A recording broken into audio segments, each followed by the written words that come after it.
भारत के मंदिर सिर्फ पत्थरों से बने ढांचे और पूजा स्थल नहीं थे, ये भारत की आत्मा के प्रतीक थे।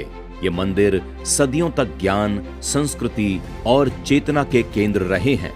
यहाँ पूजा होती थी तो यहीं ज्ञान की चर्चा भी होती थी। यहाँ भक्ति थी तो यहीं विज्ञान, कला और दर्शन भी थे। भारत के मंदिर हमारी सभ्यता के आधार थे।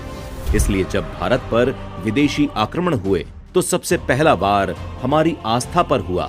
राम जन्मभूमि, काशी विश्वनाथ, सोमनाथ मंदिर, ये सिर्फ मंदिर नहीं तोड़े गए, भारत का आत्मविश्वास तोड़ने की कोशिश हुई।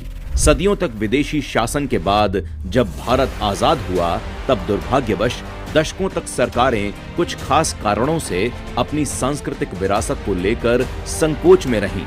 सरकारों ने मंदिरों के पुनरुद्धार और विकास को बोझ समझा, जिसके चलते दशकों तक मंदिरों के रूप में भारत के इतिहास का अहम हिस्सा उपेक्षा का शिकार रहा।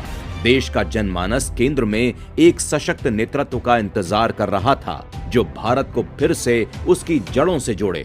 वो इंतजार खत्म हुआ और श्री नरेंद्र मोदी जी ने प्रधानमंत्री पद की शपथ ली। उनके सशक्त नेतृत्व में मंदिरों को संस्कृति के साथ साथ आधुनिकता से जोड़ा गया, आस्था को विकास से जोड़ा गया।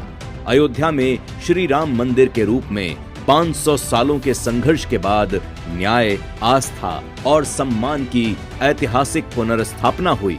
काशी के प्राचीन शहर में जहां पहले तंग गलियां हुआ करती थीं, वहां काशी विश्वनाथ धाम कॉरिडोर के रूप में खुला आकाश और नया विस्तार मिला। उज्जैन के समय के स्वामी भगवान महाकाल का धाम आज भव्यता और दिव्यता के साथ भारत की सांस्कृतिक चेतना को दुनिया के सामने प्रस्तुत कर रहा है। गुजरात का सोमनाथ मंदिर बार बार तोड़ा गया, लेकिन हर बार मजबूती से फिर खड़ा हुआ। आज वो फिर अपने पूरे गौरव और भव्यता की ओर लौट रहा है। शांति और करुणा के प्रतीक भगवान बुद्ध से जुड़े स्थलों को जोड़ने के लिए देश भर में बौद्ध सर्किट का विकास किया जा रहा है, ताकि भारत की बौद्ध विरासत आधुनिक सुविधाओं के साथ दुनिया से और मजबूती से जुड़े। प्रधानमंत्री श्री नरेंद्र मोदी जी के नेतृत्व में मंदिरों का पुनर्विकास केवल धर्म का विषय नहीं, राष्ट्र निर्माण का संकल्प है। आज भारत अपनी सभ्यता को संवार रहा है, अपनी पहचान को पुनर्स्थापित कर रहा है। भारत के मंदिर अब अतीत की कहानी नहीं, भारत के पुनर्जागरण का प्रतीक है।